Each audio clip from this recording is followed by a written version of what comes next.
Bienvenidos a Bitácora Arquitectónica, un nuevo episodio. Les está hablando Alicia, próxima arquitecta, en este miércoles, 6 minutos de la hora 10, recién arrancando este bello programa que tenemos preparado para hoy. Estoy muy contenta de estar acá con ustedes y tenemos muchas cosas preparadas para hoy, un programa full completo con todas nuestras temáticas y nuestras secciones para que aprendamos un montón del mundo de la arquitectura en todas sus aristas, en todas sus facetas, así que quédense atentos que estamos con muchas cositas preparadas para hoy. Y yo por mi parte hoy me traje un cafecito para arrancar el programa porque siempre me viene bien acompañarme con un café, sobre todo que cada tanto siempre en algún programa digo que estoy mal de la garganta, eso es ya ley en este programa, que cada tanto me pasa algo con la voz, cada tanto me pasa algo con los mocos, que siempre como que llega a ese punto y venía bastante bien, pero bueno, tercer programa y ya tenemos estas problemáticas. Pero nada que nos impida estar acá con ustedes, charlar y compartirles todos nuestros conocimientos. No se olviden que pueden seguirnos en nuestras redes sociales como La Académica 985. ¿Y por qué es importante que ustedes nos sigan? ¿Por qué es importante que estén ahí conectados con nosotros en el Instagram? Porque justamente interactuamos con ustedes y les preguntamos su opinión, en donde tiene algo que ver con el programa también del que vamos a hablar. Entonces, a veces es una consigna de decisión en la que ustedes deciden qué vamos a hacer en los próximos programas, tienen el poder de elegir qué se va a hacer, o también es de opinión, como en el caso de hoy, que les traje distintas noticias, como siempre en nuestra sección de noticias. Y por un lado estamos hablando de vivir en el espacio. Una de las noticias va a tener que ver con eso, así que quédense atentos a ver de qué se trata todo esto. Y si ustedes lo harían o no, si vivirían 10 días en el espacio, si lo harían o no. Y bueno, las opciones obviamente son sí, depende con quién vaya, ni loco, o con ciertas comodidades voy. Todas estas opciones las tienen en el Instagram ya disponibles de La Académica 985 para que puedan ir a seguirnos y también contestar la consigna. Y al final del programa les vamos a estar revelando los resultados, a ver qué votaron. Yo por mi parte ya diría que sí, de una, me lanzo. Ni siquiera me importa con quién, yo me lanzo igual, total. El problema es los otros, porque ellos me van a tener que bancar a mí. A mí no me importa si el resto me banca o no, yo me lanzo igual. Y eso un poco nos abre para poder hablar sobre la primera noticia que tenemos preparada para hoy. Porque entre febrero y abril de este año, la misión Artemis 2 de la NASA lanzará la nave Orión con 4 astronautas a bordo. Dato curioso, dato random, estos 4 astronautas son 3 de Estados Unidos y 1 de Canadá, y darán una vuelta alrededor de la Luna sin aterrizar para probar sistemas. Lo fascinante desde nuestra mirada es el espacio donde vivirán durante 10 días. Son apenas 9 metros cúbicos habitables, algo así como si fuese una combi, como cuando hacemos un viaje hasta Foz de Iguazú, que en general se suele hacer en combis. Ahí tienen que dormir, trabajar, hacer ejercicio, comer, usar el baño y convivir. El módulo es un cono truncado de 5 metros de diámetro y 3,3 de altura. Todo está reconfigurable, los asientos de despegue se pliegan para liberar espacio, las bolsas de dormir se cuelgan de las paredes y la única partición fija es el baño, que también ofrece el único rincón de privacidad visual y acústica. La NASA ya está trabajando con estudios como Foster Plus Partners y Big para imaginar cómo serán las futuras bases lunares impresas en 3D. Entonces, esta noticia a mí me emociona mucho porque sé que hay gente que le llama mucho la atención todo lo que tiene que ver con el espacio. De hecho, tenemos algunas imágenes para mostrarles de cómo es todo esto. Y a mí me hace mucha ilusión porque justamente miren lo que es esto. Son los planos de la nave de Orión en donde van a estar estos 4 astronautas. Que datos random que podemos sacar de estos planos, por ejemplo, es que esta nave pesa 5 elefantes. Y lo curioso, lo que a mí me llamó la atención cuando vi esta imagen, es que está en metros y kilogramos. no está ni en pies, ni en onzas, ni ninguna de esas medidas raras que tienen en Estados Unidos. Y está buenísimo ver este tipo de planos porque capaz nos inspira más que ver un plano de Le Corbusier. Que siempre bardeando a Le Corbusier, no se olviden que acá no bancamos a ese pelado. Y nada, es impresionante ver este tipo de planos. Fíjense que ahí dice que mide lo que mide una casa de 2 plantas, básicamente. Entonces, la nave de Orión es una lección de programación arquitectónica extrema. Y también tenemos otra imagen para mostrar de esta misma noticia, que es un poco del interior de cómo se ven las camas. Fíjense que ahí es donde van a dormir estas 4 personas. Ni siquiera son camas tipo en suite, no, nada. Son camas plegables, son como colchoncitos que, bueno, si nos ponemos a pensar van a estar capaz en algún punto levitando en el espacio. Y nada, por eso viene la pregunta de la consigna en redes sociales de si ustedes estarían acá 10 días. Porque son así las condiciones en las que tienen que estar, ¿no? Es un espacio súper reducido, capaz les parece incómoda la cama. Y una de las cosas curiosas que tiene es que justamente el único lugar donde tienen mayor privacidad es el baño. El único lugar donde no se los ve ni se los escucha, básicamente. Pero tampoco es el mejor espacio, ¿no? De todo el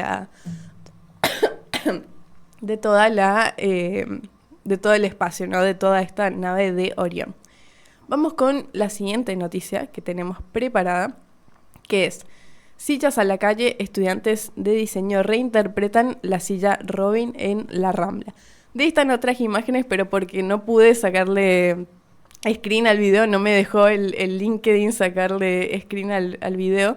Pero como ya saben, en este programa yo ya traje varias noticias de Elisaba, que es una escuela de diseño y arquitectura en Barcelona. Y yo amo demasiado esa escuela de diseño. Entonces sí o sí, todas las noticias que suben, todas las actividades que hacen, a mí me llaman mucho la atención porque, claro, top sueños es ir a estudiar a esta escuela, hacer un posgrado o una especialización, lo que sea. Leamos un poco de qué se trata toda esta noticia. Bajamos a la tierra, concretamente a Barcelona. Estudiantes de primer año del grado en diseño e innovación presentaron la exposición Sillas en la calle en la Rambla. El encargo, en colaboración con IKEA, era reinterpretar la silla Robin, un clásico de la marca.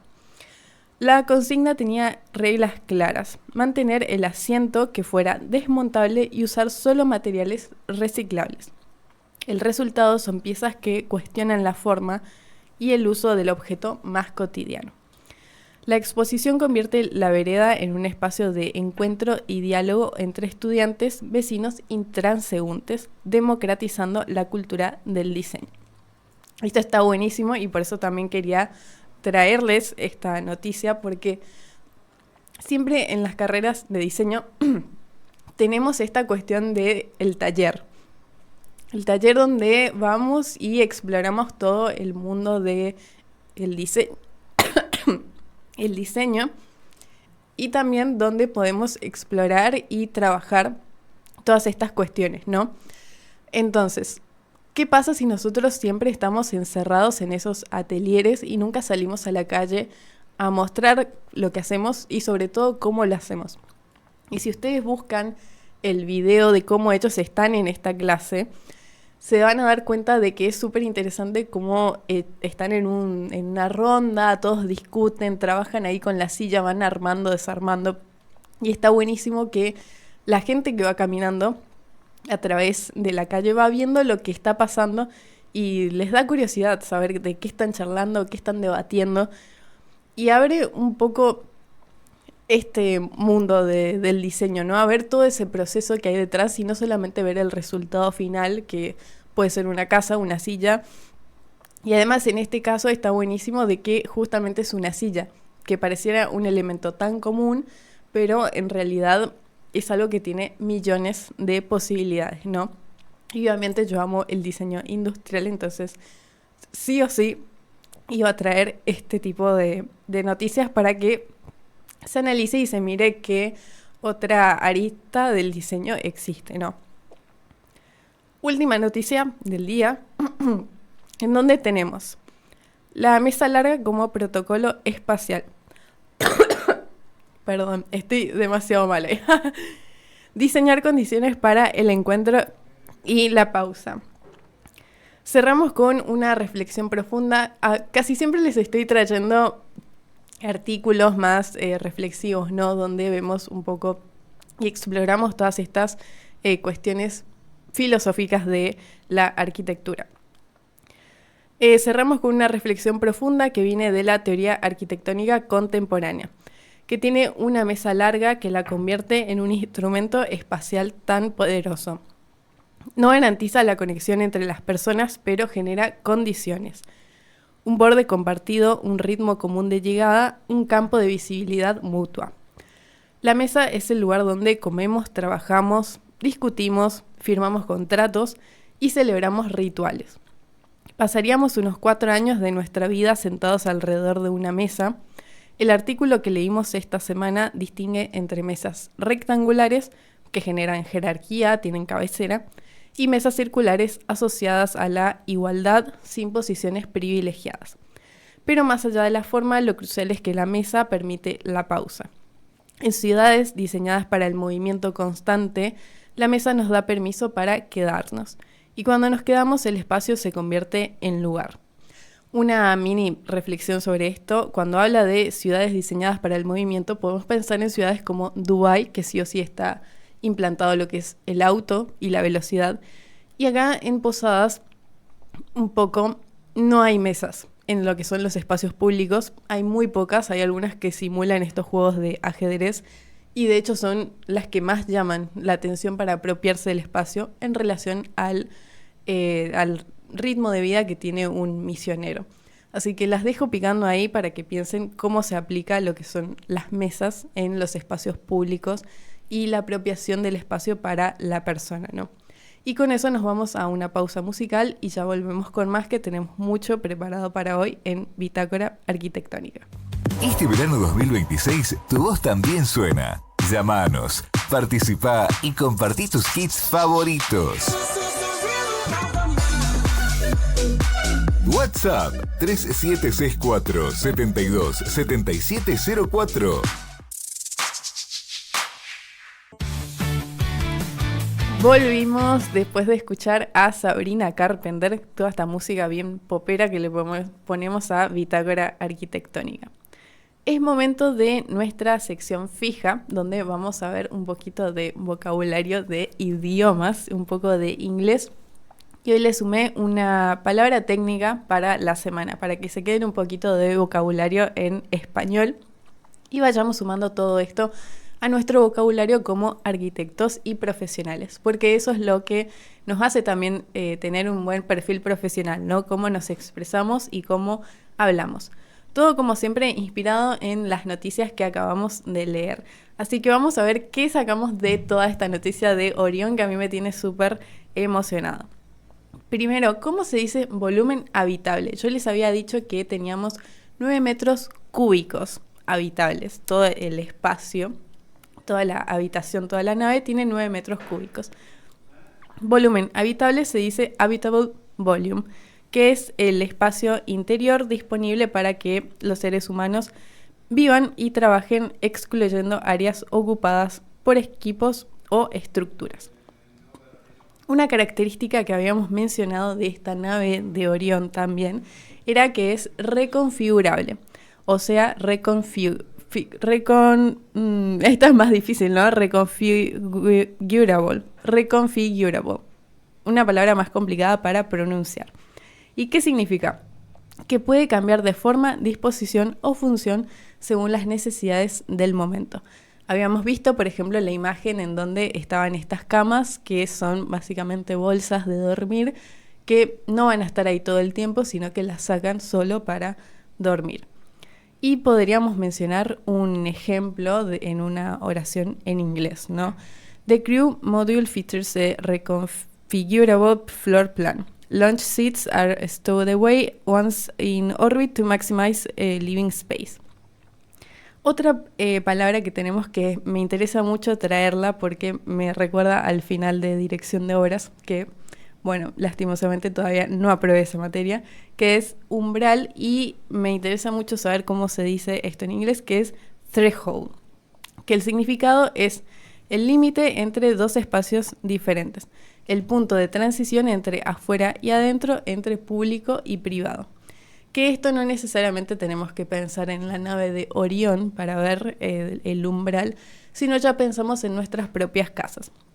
En nuestras propias casas tenemos un umbral en un montón de sectores, no solamente entre público y privado o adentro y afuera, pero sí es más común verlo, por ejemplo, en la puerta que da al patio. En esa puerta sí o sí hay un umbral. Entonces, esa pequeña línea que está debajo de la puerta y que generalmente se distingue porque hay un cambio de solado, un cambio de piso. Tenemos el piso del interior y el piso que está en el patio o capaz el pasto, que en general no pasa de que abrimos la puerta y está el pasto nomás, pero capaz puede pasar. Entonces también la puerta del frente de nuestras casas también tiene un umbral porque marca ese cambio de solado. A veces se lo marca con una maderita, a veces que es un poco para hacer una transición de solado y que no estén juntas todos los tipos de solados y haya esa transición, ¿no? Más de materiales. A veces es una madera, a veces es un poco más de hormigón, o también en general a veces se usa alguna baldosa más grande, también puede ser. Esos son ejemplos de umbrales, ¿no? Y esto un poco venía de la noticia sobre las mesas en los espacios públicos, ¿no? Que por ahí mencionaba esta sensación de que la mesa justamente funciona como un umbral donde los extraños pueden convertirse en compañeros temporalmente.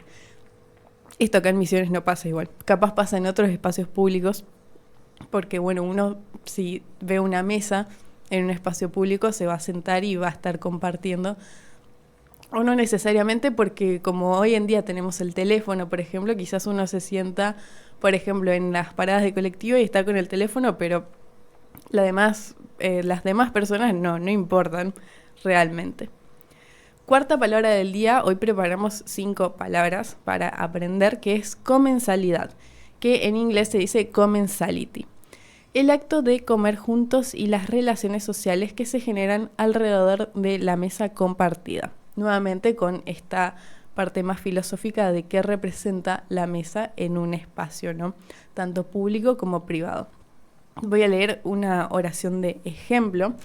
Research on commensality shows that sharing a meal is one of the most fundamental ways humans build community. Un poco de búsqueda en la comensalidad demuestra que compartir comidas es una de las maneras más fundamentales en que las personas construyen comunidad. Esta es una buena pregunta para hacer de opinión, a ver si realmente lo piensan así a la mesa o si simplemente no es tan así como parece y solamente los diseñadores industriales y diseñadores de interiores flashean todo esto de que la mesa hace toda esta cuestión más social, ¿no? Porque es cierto que en el día a día uno usa tanto estas cosas que no los ve de esa forma, ¿no? Entonces, nada, un poco cuestionarnos a las personas que no están diseñando constantemente a ver qué opinan de todo esto. Y obviamente todo esto lo pueden contestar a través de nuestras redes sociales, que es la Académica 985, o también a través del WhatsApp, que tenemos un número disponible para todos ustedes para que puedan acceder y para que puedan comentarnos un poco de todas estas opiniones que ustedes tienen, que es 3764-727704. Ahí pueden mandarnos todo lo que ustedes requieran. Última palabra en inglés que tenemos para comentarles, para que ustedes anoten en su pequeña lista de vocabulario. ¿Cómo se dice creación de lugar? Place making. Esta viene de la mano de la noticia de Elisaba, esta escuela de Barcelona. El proceso de transformar espacios públicos en lugares con identidad, significado y valor para la comunidad.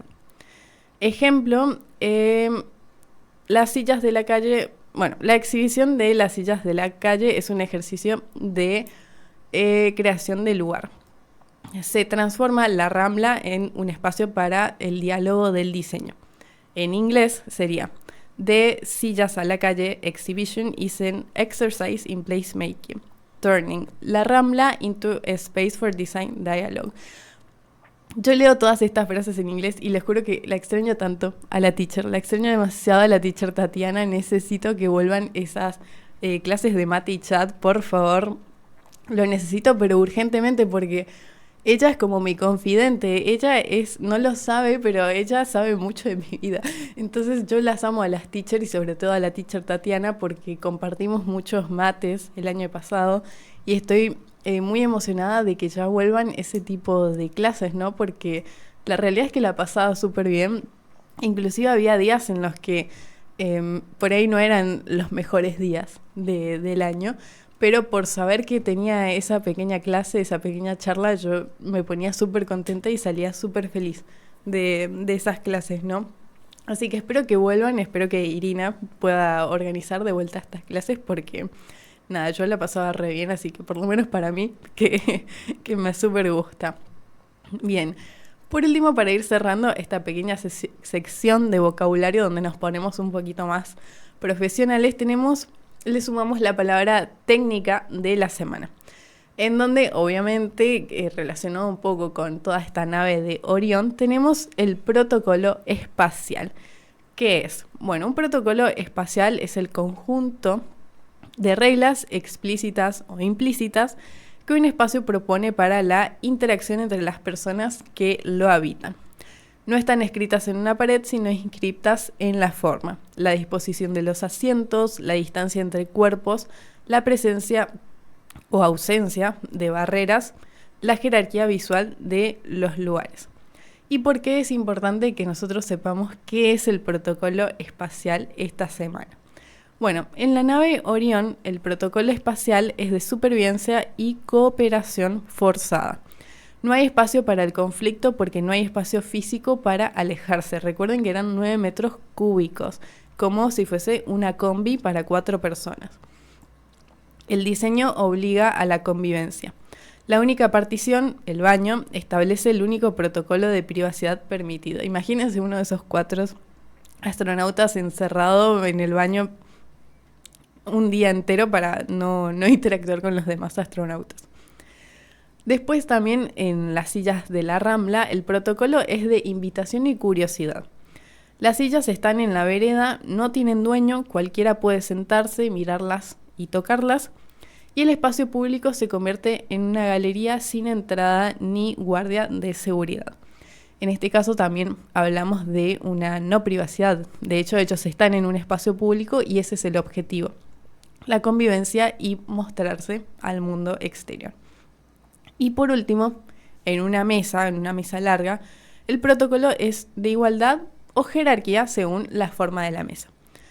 En la mesa rectangular hay una cabecera, es decir, que ese es un lugar de poder, que es lo que se usa para oficinas, para oficinas de meetings, de reuniones, donde el jefe seguramente va en la cabecera. Pero, en cambio, en una mesa circular todos se ven y nadie preside. La mesa no dice nada, pero su forma organiza el comportamiento. Entonces, el espacio que nosotros diseñamos no solamente contiene acciones, una cocina no es solo para ir a cocinar, sino también que dirigimos la manera en la que se van a realizar todas esas acciones. Y todo esto de diseño del mobiliario, del interior, del espacio, es todo este protocolo que de alguna forma nos va dirigiendo de cómo hacer las cosas de una manera mucho más silenciosa. Y con todas estas reflexiones y palabras vamos a ir a una pausa y ya volvemos con más. FM La Académica 98.5 y 90.1. Viví música y cultura. Encontranos en redes. Escribinos. Pide tus temas.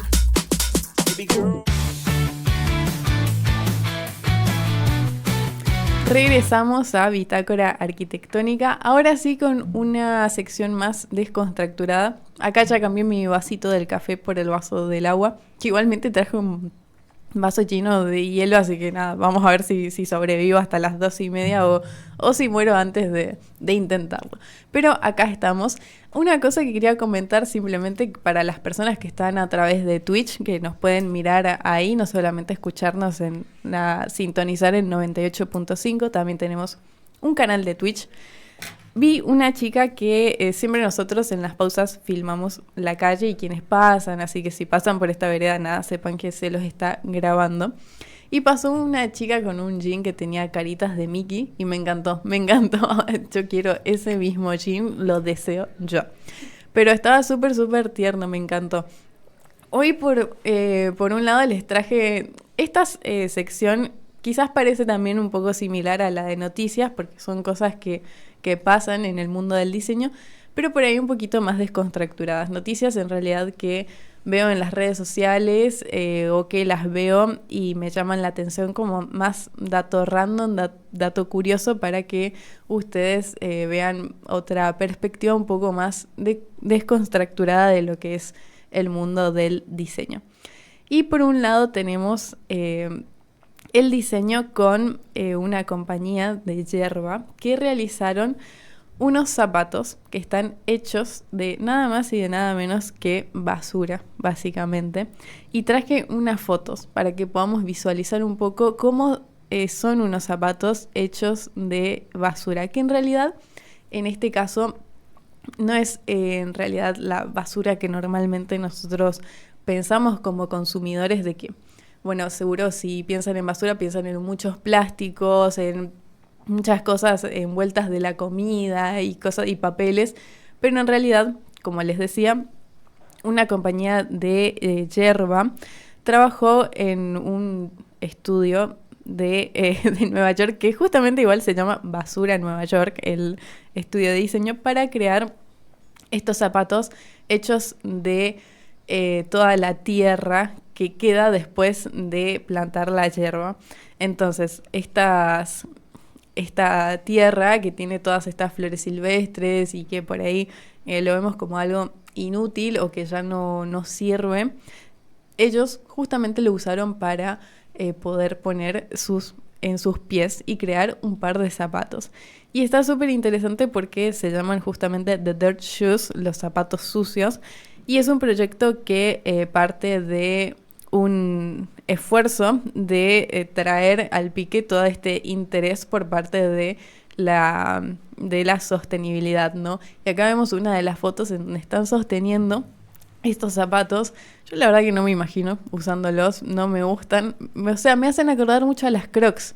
Y a mí no me gustan las Crocs, entonces como que no me gustaría visualmente usarlos, pero sí puedo afirmar que deben ser muy frescos. Acá en Misiones me parece que aplicaría bastante bien y de hecho, bueno, si es una empresa de yerba, me parece súper interesante.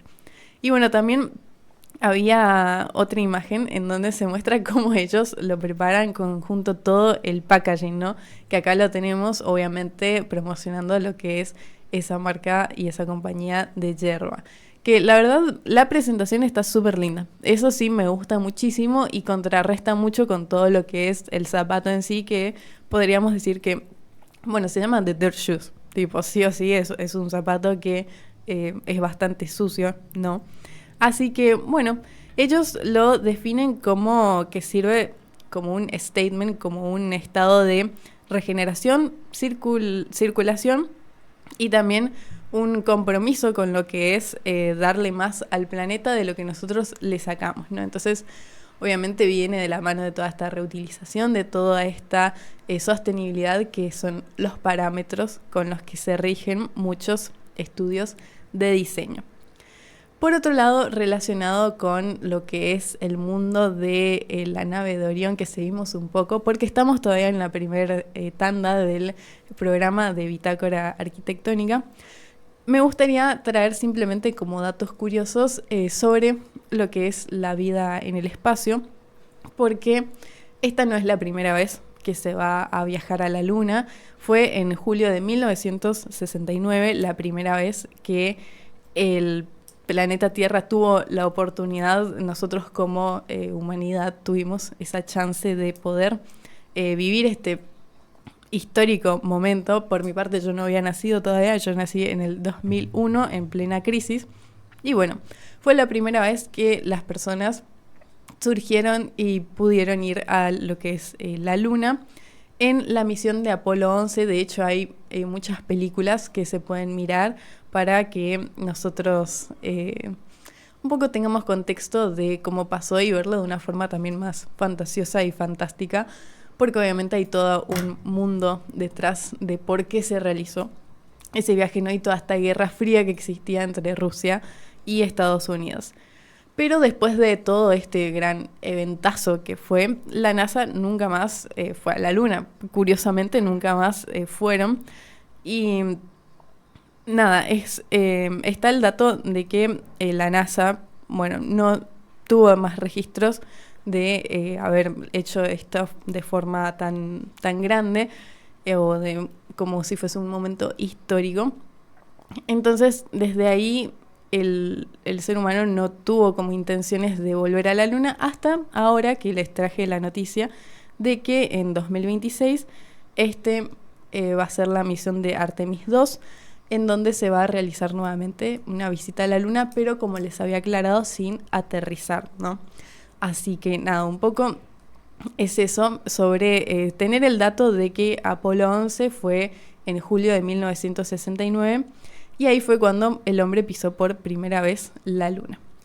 Y más datos curiosos para aprender. Uno que les quería traer, que encontré un posteo en Instagram de Temis-il, Temis con TH, Themis, como Artemis, pero sin la AR, en donde ella habla un poco de las esenciales para hacer un plano de sitio. Esto me pareció súper interesante para no solo estudiantes de arquitectura, también para arquitectos que estén en sus firmas, sus estudios y necesiten realizar un plano de estudio interesante, y para que no nos olvidemos de toda la información que lleva un plano de sitio.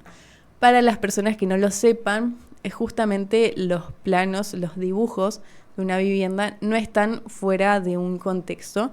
Todas nuestras viviendas están ubicadas en una calle, en una altura y tienen un entorno. Y es importante que en el plano de sitio se vea todo ese entorno para ubicar el proyecto. Entonces, ¿qué tenemos que tener para que ese plano esté completo, ¿no? Tenemos por un lado lo que es el easement, que bueno, obviamente siempre traigo todo en inglés y lo tengo que empezar a traducir porque me olvido de que después lo tengo que decir acá en español. Y bueno, esto es... por ejemplo, todo lo que va alrededor de lo que es la vivienda. Entonces tenemos como features, por ejemplo, si hay alguna línea de agua, importante que nosotros sepamos qué pasa por ahí. En el caso de posadas, a veces es importante saber si está el caño de agua que abastece con agua, si hay red eléctrica, por ejemplo, o también si hay cloacas, que en muchos casos acá no pasa, creo que solamente en el centro hay redes cloacales para cada vivienda. En otros sectores por ahí pasa el caño, pero no quiere decir que tengan redes cloacales. Después, otra cosa que hay que mostrar en un plano de sitio, sobre todo si son proyectos más grandes, son los lugares de estacionamiento. Esto es muy importante de tener en cuenta porque demarcan bien, por ejemplo, en un hotel o en un edificio más grande, si ese estacionamiento es parte del espacio público o no. Es muy importante de tenerlo en cuenta. Después tenemos lo que son las calles. Hubiéramos empezado por acá, ¿no? Había que empezar por acá. Había que empezar por la calle, que es por donde seguramente después se entre a lo que es el predio del proyecto. Eso es para tener en cuenta también si después surge un video, que estaría bueno hacer un videito explicando un poco qué es un plano de sitio y qué es lo que contiene ese plano de sitio, para que las personas lo sepan y lo tengan a mano en redes sociales. Porque acá lo tengo en formato de posteo, que está bueno, pero por ahí hoy surge más lo que es el reel, ¿no? También otra cosa muy importante del plano de sitio es la vegetación. Pero sobre todo si es la vegetación real. Tenemos que tener la ubicación exacta de dónde está cada árbol y no solamente la que nosotros vamos a proyectar como paisajistas, sino justamente la existente real.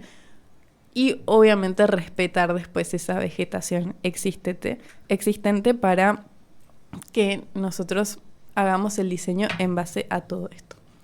Y un poco todos esos datos randoms fui tomando de la semana para traerles a ustedes y que aprendamos desde otro punto de vista acá en Bitácora Arquitectónica.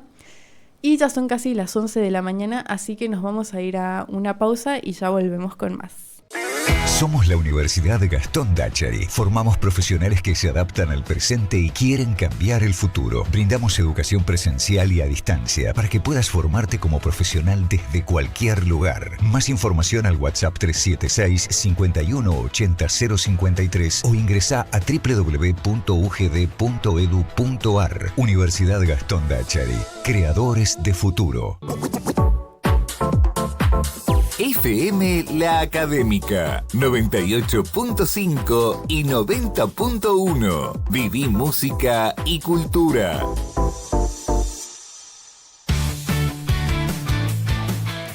Siete minutos de la hora 11 ya en Bitácora Arquitectónica.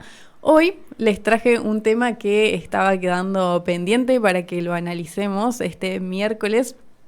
Como saben, como dicen en Mean Girls, los miércoles nos vestimos de rosa, cosa que yo no cumplo jamás, hoy vine toda de negro, pero mi programa es rosado, así que de alguna forma lo cumplo. Y por eso también trajimos para analizar lo que son no solo la película de Barbie, sino que vamos a estar analizando todas las casas de muñecas, o bueno, algunas, las más icónicas, en orden cronológico para que nosotros sepamos cómo eran las muñecas y cómo vivían estas muñecas en sus grandes casas. Entonces vemos un poco el análisis contextual que tiene todo esto, que capaz no le importa a nadie, pero a mí me encanta que la arquitectura se ve en un montón de aristas. Como yo les había dicho, empezamos con el espacio, después hablamos de una silla, de una mesa. Hablamos con palabras en inglés, pusimos una palabra técnica, zapatos hechos de tierra, nada. Entonces vamos pasando por un montón de cosas donde el diseño está presente. En este caso, el diseño de viviendas hechas para nada más y nada menos que muñecas. Vamos a estar analizando algunas de 1962 hasta más o menos el 2020, que es la época que estamos viviendo ahora, ¿no? Y nos sirve un poco para entender cómo está el diseño hoy en día y cómo era en ese momento, porque la vivienda de muñecas representa un poco también las viviendas de hoy en día, aunque sean las que están diseñadas por los estudios contemporáneos de cada época. Así que arranquemos por el 1962. En donde la primera vivienda de muñecas parecía una caja, porque era toda cuadrada, era totalmente cuadrada y no tenía ni relieves ni nada, era todo hecho con imágenes, como si fuese una maqueta, pero sin extras, sin texturas, sin nada. Que las texturas solamente se veían por las imágenes impresas de la caja. Y tenían también puertas muy sobredimensionadas y todas las ventanas también impresas, no se podían mover, no eran craqueladas, nada. Un poco esto de estas cajas, este concepto de caja, era algo que se venía usando un poco en la época y es un poco similar a el estilo de las viviendas de Mies, algunas como la caja de cristal de Farnsworth en Illinois, con este concepto de caja, ¿no? Entonces nosotros tenemos básicamente una caja de muñecas, literalmente. Algunos de los materiales que más se usaban en este caso no eran el vidrio como en la casa de Mies, sino que se usaba más que nada el ladrillo, la piedra, pero en su mayoría también en esta época, en los años 60, se usaba mucho el siding, que es estas maderas apiladas e inclinadas, que sí nos da a entender un poco toda esta casa bien yankee que tenemos, con todo un estilo modernista, ¿no? A pesar de que no sea una caja de cristal, el siding es bastante modernista porque representa todas estas líneas rectas, casi que perfectas, y no hay mucha ornamentación dentro de lo que es el espacio, que también responde a estas influencias un poquito más escandinavas y lo que representa también el modernismo, ¿no? En este caso, esta vivienda no tiene cocina. Es un poco una idea radical no haber puesto una cocina en la primera vivienda de Barbie, porque justamente representaba a la mujer soltera, a la mujer que es la dueña de la casa, la que trabaja, la que estudia. Y esto es todo muy revolucionario para la época porque justamente se la asociaba principalmente a la mujer con la cocina. Entonces, ¿cómo que la casa de Barbie no va a tener una cocina? Pero justamente porque el ideal de Barbie era ese, de ser una mujer que estudiaba, trabajaba y no estaba todo el día en la cocina o en el lavadero haciendo los quehaceres del hogar, ¿no? Entonces, vemos un poco de revolución también en estas viviendas.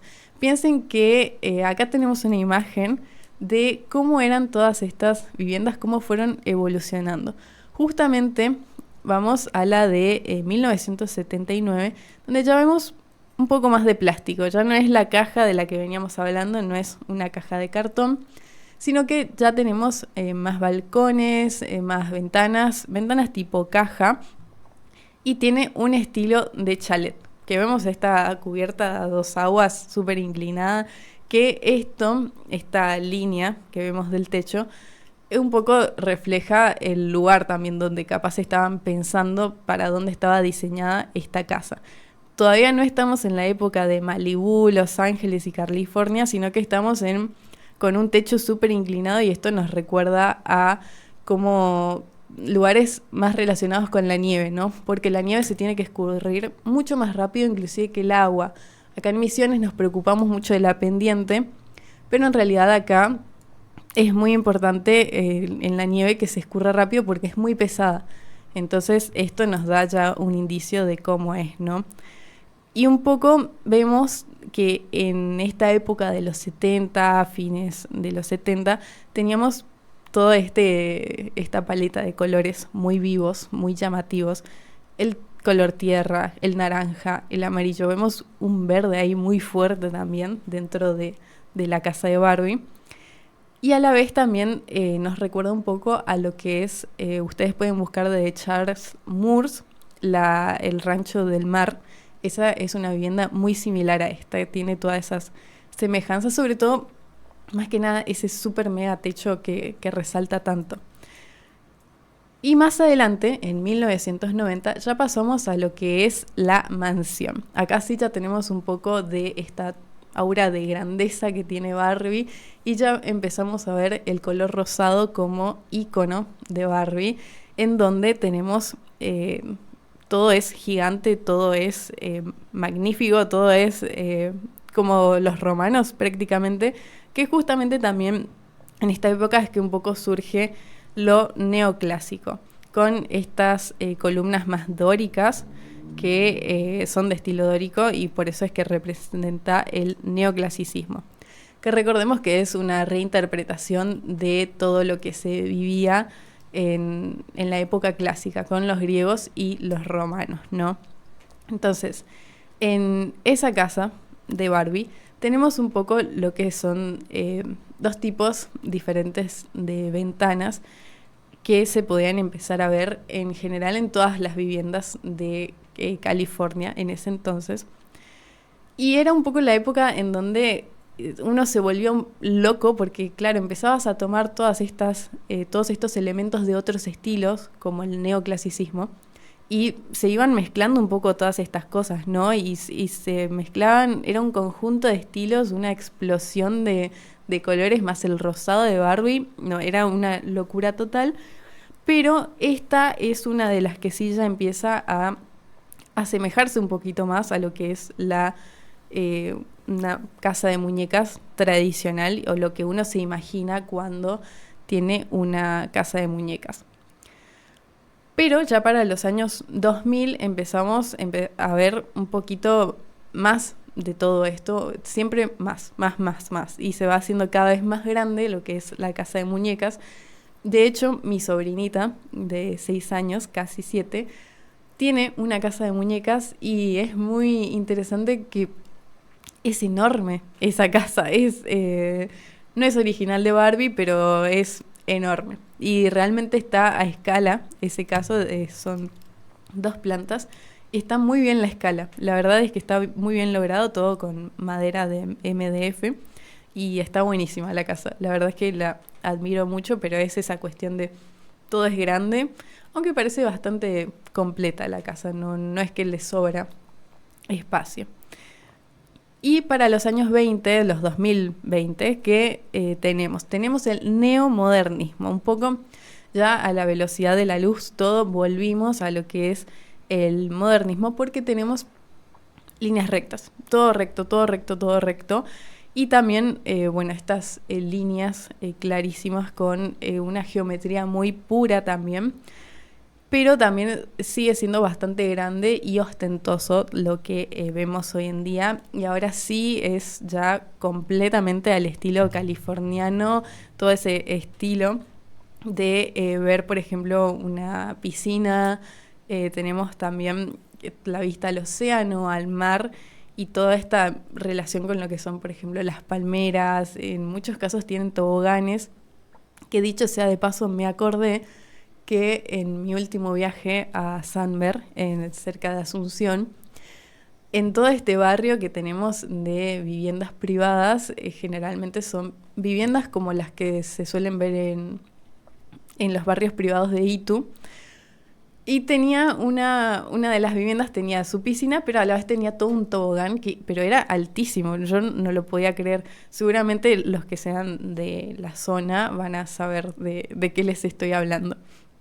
Pero bueno, un poco es eso de lo ostentoso, ¿no? De las viviendas y de las casas de Barbie. Y un poco ya en estos tiempos todo se trata de modularidad. Entonces, quizás un espacio tiene ciertas medidas, pero no necesariamente tiene algo definido, sino que puede ser lo que nosotros imaginemos. Y así hicimos un recorrido por todo lo que son las viviendas de las casas de muñecas. Para el próximo bloque sí vamos a dar algunos tips o algunos puntos claves de cómo fue todo esto trasladado a la película de Barbie que salió en 2023. Pero primero vamos a ir a una pausa musical y ya volvemos. Encontranos en redes, escribinos, pide tus temas. Y estamos de vuelta en Bitácora Arquitectónica, ya a las 11:30 de la mañana, y vamos a seguir un poco con nuestra temática del día de hoy, que la temática principal del día no fue solo la nave de Orión, sino que también un poco hablamos de Barbie y toda esta relación con lo que tiene el mundo rosa y el mundo del diseño de juguetes para niños y las viviendas hechas para las muñecas, ¿no? Que lo que habíamos visto era cómo eran estas viviendas para las muñecas específicamente. Pero como la mayoría sabe, después surgió una película en el 2023 de la muñeca Barbie, en donde justamente cómo ellos tenían que representar todo esto. Acá tenemos una de las imágenes de la escenografía donde está en ella. Esta es una de mis escenas es una de las más graciosas, una de mis favoritas, porque es cuando ella está transicionando del mundo de Barbie al mundo real. Y nada, es muy gracioso cómo están cantando todas estas canciones, es todo súper alegre, todo sigue siendo súper rosa. Tenemos como dato curioso que la diseñadora de producción se llama Sarah Greenwood, y entonces fue ella la de todas las ideas, más allá de la directora de cine y de todo el equipo que hay detrás de todo esto, ¿no? Ella fue la que tenía que idear a ver cómo se las ingenió para representar todo el universo Barbie. Porque bueno, el mundo real es el mundo real y lo grabaron en escenarios reales del mundo, pero justamente estas casas de muñecas, ¿cómo las trasladamos a la película? Y ella comenta que muchas de las cosas que nosotros vemos fueron hechas a mano. Hay muchas de las casas y del escenario que están pintadas, que fueron hechas a partir de modelos o de maquetas, como las hacemos nosotros, los estudiantes de arquitectura, y después fueron trasladadas al escenario, es decir, exactamente lo que modelaban, después lo construían ellos, y es impresionante. ¿Qué puntos específicos, qué características podemos nombrar de todas estas cosas que veíamos de las primeras viviendas de Barbie? Bueno, lo primero es que nada es práctico. Nada es práctico en el mundo de Barbie. Y esto es algo que había que representar muy bien y se ve más que nada con la parte escenográfica de las cosas que usan las muñecas. Por ejemplo, vemos una heladera que, como la primera vivienda, era todo impreso, todo en imágenes y nada era muy tangible. Entonces, por ejemplo, no existen los elementos como el fuego, el agua, la tierra. Entonces, una piscina, por ejemplo, sin agua, porque la muñeca no se mete o no se baña, pero igualmente tiene una ducha con un baño. Entonces, por eso hablamos de la poca practicidad que tienen estas viviendas. Pero a la vez todo es diversión y todo es hermoso también, porque vemos cómo tienen estos colores súper vivos, este rosado, obviamente, que es súper importante en el mundo de Barbie. Y otra característica relacionada con los colores es que la paleta de colores era todo rosado. Que igualmente hay imágenes interesantes que analizan la paleta de colores y vemos obviamente otros tonos como celeste, amarillo, pero el rosado es el principal. Y tenían toda esta paleta de colores de rosados que era impresionante porque su blanco era el rosado más pálido que puede existir. Entonces está buenísimo tener esta interacción, ¿no? Por otro lado, algo muy importante que quizás no se habrán dado cuenta, pero lo vamos a mencionar ahora, es que las viviendas de Barbie generalmente son abiertas. Todas las casas de muñecas son abiertas y no tenemos esta fachada como tal, sino que están abiertas y uno puede ver al exterior. En la película se nota todo esto y cómo ya desde la habitación, por ejemplo, ella saluda a las demás muñecas desde su propia casa. No es como que existen ventanas, quizás solamente en la parte de atrás, pero no hay muros. Ese es el concepto de una casa también de muñecas, que no existen muros exteriores, quizás interiores y un piso intermedio, pero eso es algo que lo transmitieron súper bien en el mundo de Barbie. Y bueno, todo un poco esta surrealidad, ¿no? De las degradaciones de los colores. Y en los videos, si ustedes buscan, pueden ver cómo ellos pintan todo el cielo y van pintando las nubes también, porque es todo muy estático. No es que va cambiando el clima, a menos que sea de la imaginación de la persona que esté jugando con las muñecas. Entonces, también otro featuring, otro plus que tienen estas viviendas de Barbie son los plus que le suman a las casas de Barbie. Como habíamos visto, algo que toman del último diseño de estas casas de muñecas son estas grandes actividades ostentosas que tienen estas viviendas, como por ejemplo sumar un ascensor, sumar un tobogán que vaya a la pileta, que tenga pileta también. Todo esto demuestra la ostentación, ¿cómo se dice? Todo lo ostentoso con lo que vivimos hoy en día, ¿no? Porque son cosas que realmente no necesitamos, pero que las sumamos igual a la casa, siguiendo toda esta idea de que sea divertido y hermoso también. Porque ¿quién no querría vivir en una casa con un tobogán que vaya a la pileta, ¿no? Y bueno, si pudiésemos hablar de todo lo que es el mobiliario, un poco refleja este neomodernismo en el que estamos viviendo hoy en día. Y si ustedes se ponen a mirar, obviamente son todos, todo lo que es la película y toda la vivienda de Barbie, obviamente pareciera un producto de Mattel, que es la empresa que justamente creó a Barbie y es la pionera en las muñecas. Y todos estos modelos así modernistas los vemos también muy bien reflejados en lo que es la cocina. Cuando ustedes ven la película, al principio cuando ella está desayunando, fíjense un poco en el fondo lo que es la cocina, que se representa súper bien este estilo en el que estamos viviendo hoy en día, ¿no? Así que un poco esos son los puntos que se analizan de la escenografía de la película de Barbie, que les había prometido que tenía que traer para sumar y para que podamos ver la arquitectura desde otro punto de vista más. Y todo esto lo habían elegido ustedes a través de las redes sociales en La Académica 985. No se olviden de seguirnos y todavía no se olviden de que seguimos teniendo nuestra consigna disponible para hoy y en un rato vamos a estar viendo qué votaron ustedes, qué les parece, un poco relacionado con el primer tema que estábamos hablando al principio del programa.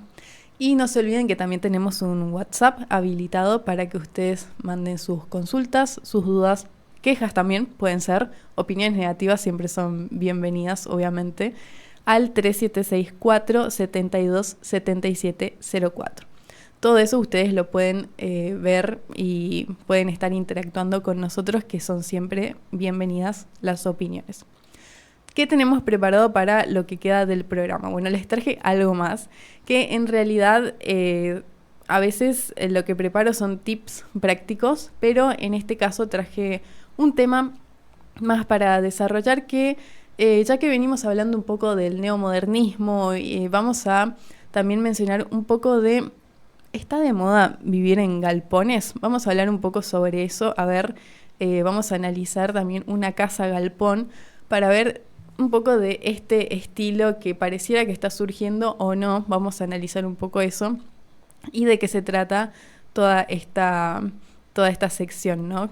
Que la preparé un poquito para hablar de otra cosa y un poco que pareciera lo opuesto a todo el mundillo de Barbie, pero vamos a ver que tiene algo relacionado. Así que quédense que todavía tenemos material para charlar. Ya volvemos a Bitácora Arquitectónica. FM La Académica 98.5 y 90.1. Viví música y cultura.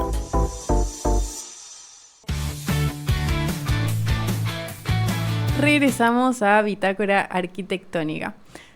Ya son las 11:45, tenemos un rato para hablar un poco de estas viviendas hechas de galpones, porque nos preguntamos si acá en Bitácora Arquitectónica está realmente de moda estar viviendo en galpones y qué significa también todo esto. Bueno, por un lado, este tema lo traje a colación de que mi novio me había pedido que hable en el programa sobre esta temática porque me dijo que a él siempre le llamó la atención este tema y también le gusta el diseño que tienen este tipo de viviendas. Y me había mandado un reel por Instagram en donde decía justamente, no a modo de pregunta, sino que afirmaba que está de moda vivir en galpones, una empresa de metalurgia de Buenos Aires. Y justamente esa empresa obviamente va a decir que está de moda para que nosotros compremos de esa misma empresa, pero yo creo que podríamos en realidad empezar a preguntarnos si es que está de moda o no, porque como les venía diciendo, estamos viviendo en una época de neomodernismo y bueno, ¿qué significa? Igualmente primero hablemos de qué significa un galpón, que si todos se lo imaginan o no, el diseño de galpones como viviendas. Si nosotros pensamos en un tinglado, es un espacio bastante amplio y también lo que tiene es que generalmente se usa mucho lo que es el metal. Entonces estos perfiles metálicos es el material predominante dentro de este tipo de construcciones. Y es una construcción bastante rápida, bastante simple. Una de las características es la modularidad que tiene, es decir, que son medidas específicas y yo creo que combina muy bien y es un estilo que se puede realizar con cuando nosotros siempre hablamos de que los ingenieros están en contra de las ideas de los arquitectos. Bueno, este es el estilo que los une a los dos mundos, que une el mundo cerrado y aburrido del ingeniero con el mundo dinámico y más pretencioso de los arquitectos.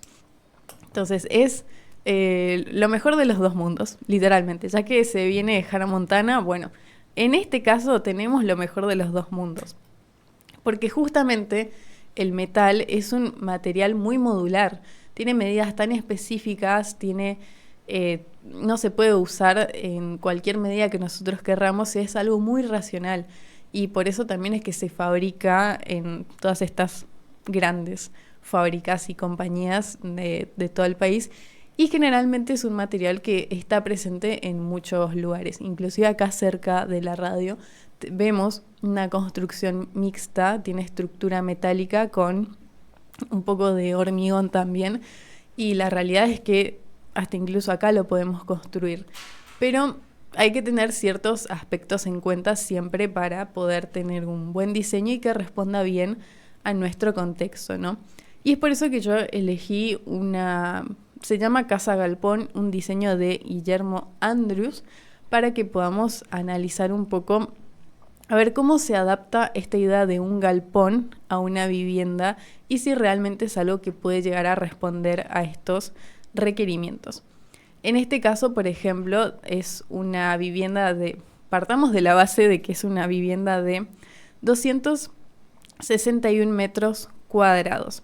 Es bastante, en realidad no, o sea, es mucho porque estamos acostumbrados a ver las viviendas de Itaimbe-Guazú, por ejemplo, del IPRODA, que son viviendas muy chicas, muy chicas. Chicos, tenemos que dejar de vender eso, por favor. El IPRODA tiene que dejar de hacer esas viviendas tan espantosas, nos arruinan la vida, le están cagando la vida a alguien más, pero bueno, porque 200 metros cuadrados es lo ideal y es lo mínimo que tenemos que tener una vivienda, no deberían ser de menos. Pero bueno, sacando eso de lado, en este caso es una vivienda de 261 metros cuadrados y fue diseñada en el año 2017, como ya les mencioné, por el arquitecto Guillermo Andrews en Chile. Está ubicado en Puerto Varas. Ustedes pueden buscar como Casa Galpón, es la primera que sale, porque fue tan creativo que le puso este nombre a la vivienda. Y un poco lo que vemos, para empezar, aclara que el terreno se encuentra dentro de un loteo en una zona rural con bosque nativo. Ya nos imaginamos todo ese entorno lleno de árboles que favorecen a esto, y un poco me llama la atención que diga zona rural, porque justamente al parecer un galpón, una fábrica, sí da estas vibras de ruralidad, ¿no? Y en este caso, un poco hablando de lo que es la vivienda y qué tiene, no tanto del estilo, tiene obviamente distintas funciones según el espacio en el que se está viviendo. Con 200 metros cuadrados podemos abarcar completamente toda la gama de espacios que necesita una vivienda, y lo que resalta es el garage, que lo menciona como un garage versátil, porque cumple distintas funciones además de ser el estacionamiento.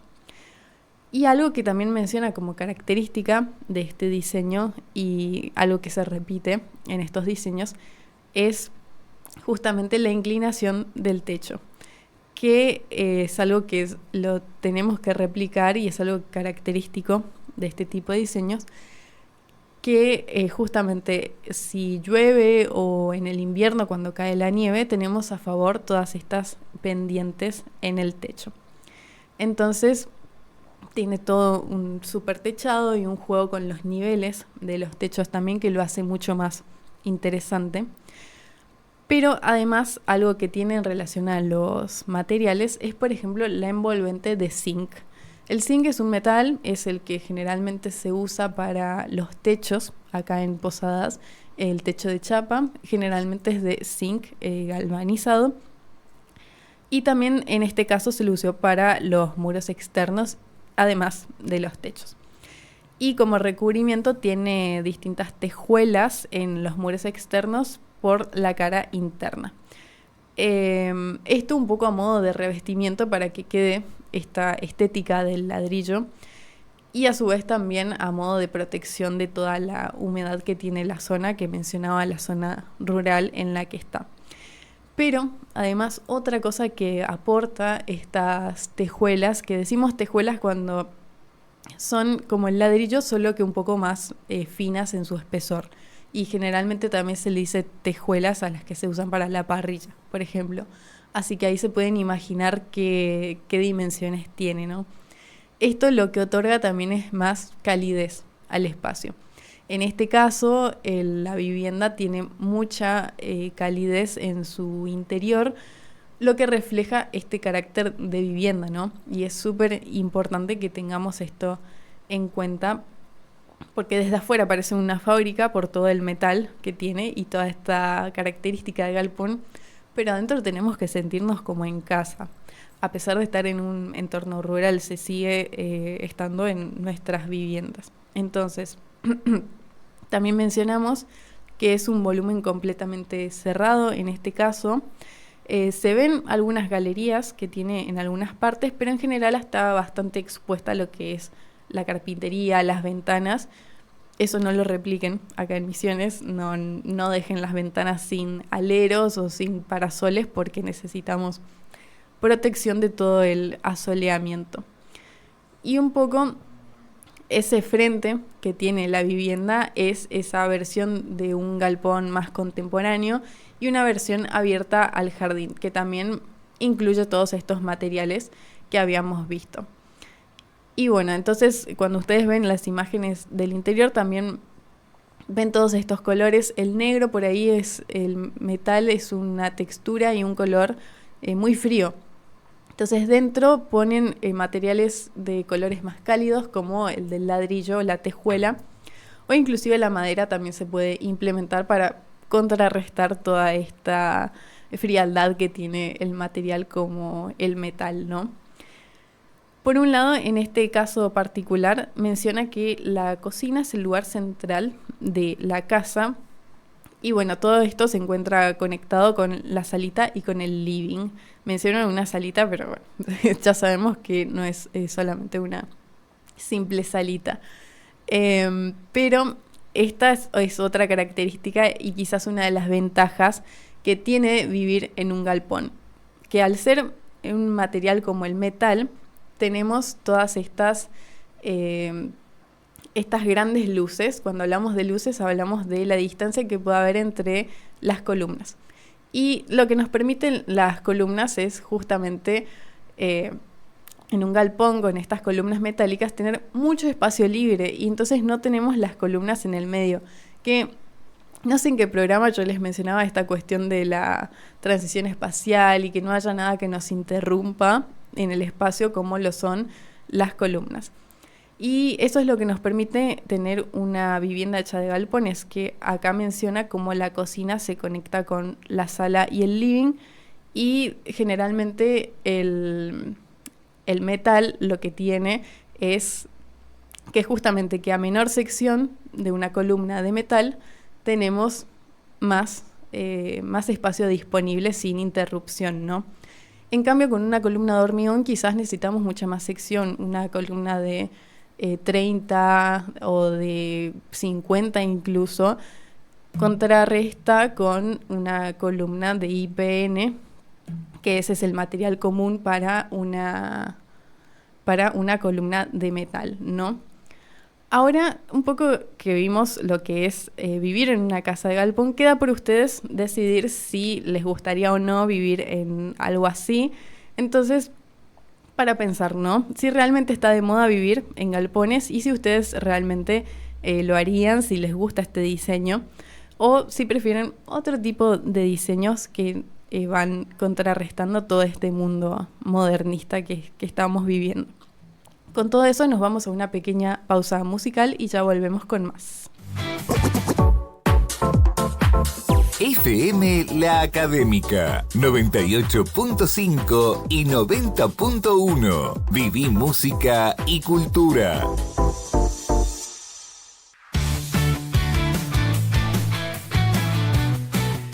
Último tramo de Bitácora Arquitectónica, ya casi en el final de nuestro programa de hoy.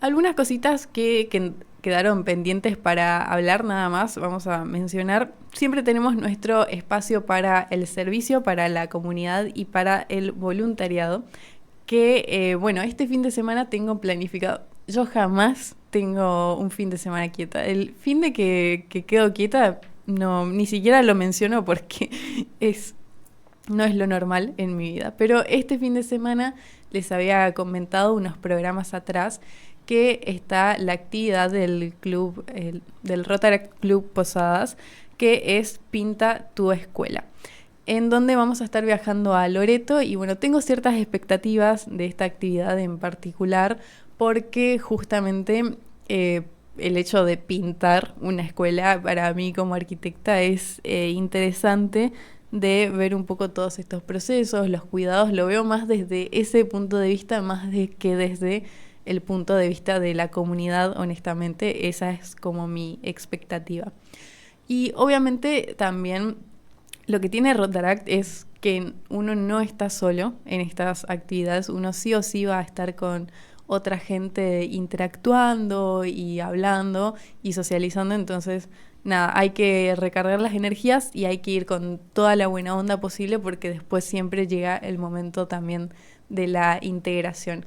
Así que tengo esas expectativas de un poco conectar con las personas que están ahí, de aprender toda la parte técnica de la pintura y estas cuestiones de cómo se pinta una escuela o un espacio. Seguramente me ayudó un montón para la parte de dirección de obras. Y justamente también toda esta cuestión de interactuar con las personas y de ponerle onda al fin de semana y que sea una aventura más, una de las primeras del año.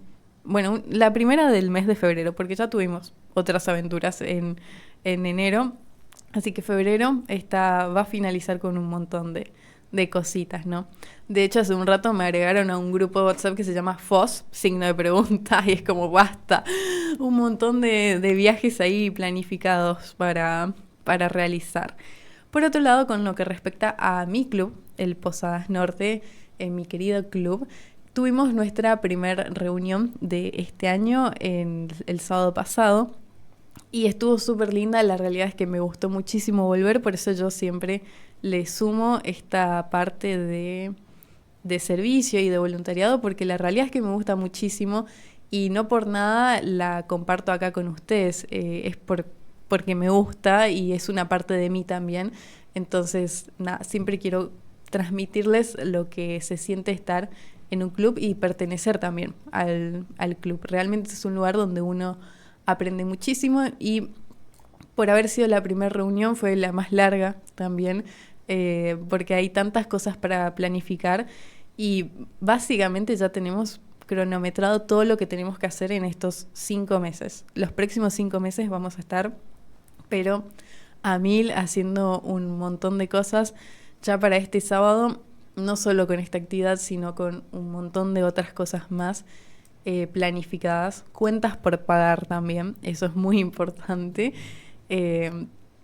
Y nada, eso es un poco lo que teníamos para mencionar sobre todo este mundo del voluntariado.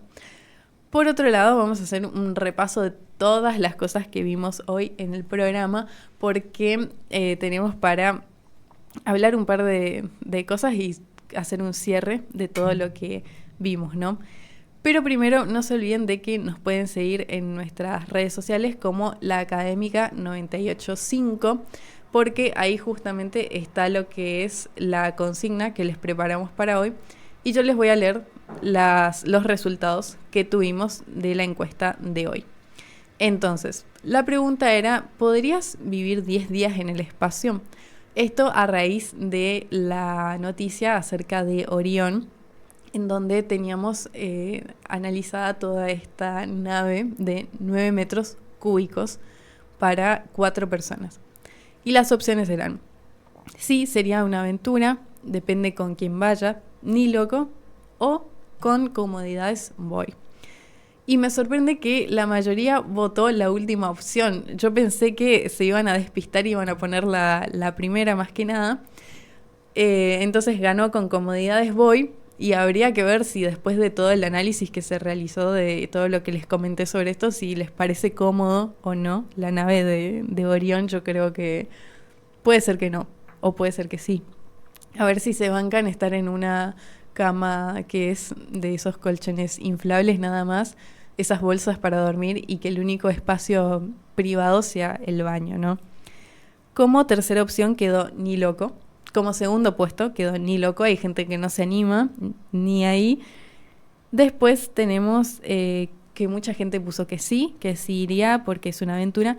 Y nadie votó Depende con quién vaya. Eso me sorprende, porque la realidad es que hay que estar 10 días con otras 3 personas. Y en este caso son compañeros de trabajo y realmente están trabajando. No es para ir y interactuar o hacer sociales, es simplemente nada, ir y hablar del trabajo e inspeccionar. Seguro tienen que investigar mucho. Así que nada, ustedes lo harían con ciertas comodidades. Igual quédense atentos que más adelante ya veo que empiezan a surgir todas estas viviendas en la Luna, como veíamos que se estaba trabajando con Foster y Vic también, que son estudios contemporáneos a nosotros. Otra de las noticias será el diseño en la calle de estas sillas de IKEA y Elizaba. Y por otro lado, nos pusimos un poco más filosóficos analizando lo que es una mesa, lo que representa una mesa en espacios públicos y privados. Después pasamos un poco a nuestro vocabulario, cómo ser más técnicos, tanto en inglés como en español, porque no se olviden que la palabra técnica de la semana fue protocolo espacial, siguiendo con toda esta temática de la NASA.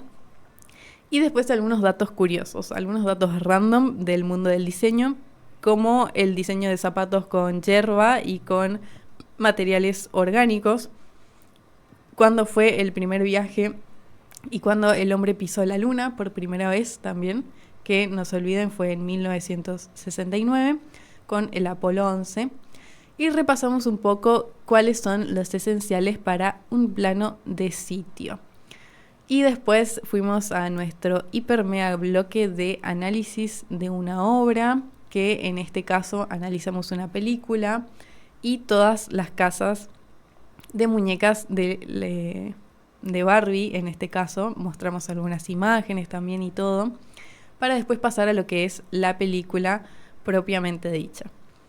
Y por qué no, también sumamos el análisis de cómo es una vivienda con estilo galpón, este estilo un poco relacionado con el modernismo, lo industrial, y repasamos algunas cosas que pasaron y van a pasar también con el mundo de Rotaract y nuestras futuras actividades. Quédense atentos que hay mucho para ver dentro de ese mundo. Creo que el programa anterior había dicho que iba a traer un invitado y no pasó, pero simplemente porque no se concretó nada más. Pero vamos a ver si para el próximo sí ya se cumplen esas expectativas. Y hasta acá llegó nuestra transmisión de hoy. Gracias por habernos acompañado acá en Bitácora Arquitectónica. No se olviden de que si les gustó pueden compartir, ponerle me gusta y comentar qué les gustaría ver en un próximo programa. Les habló Alicia, próxima arquitecta, y nos vamos a estar viendo el próximo miércoles con muchos más datos randoms, con más análisis de obras, de películas y muchas sorpresas más. Así que quédense atentos. Nos vemos. Bye bye. FM La Académica 98.5 y 90.1. Viví música y cultura.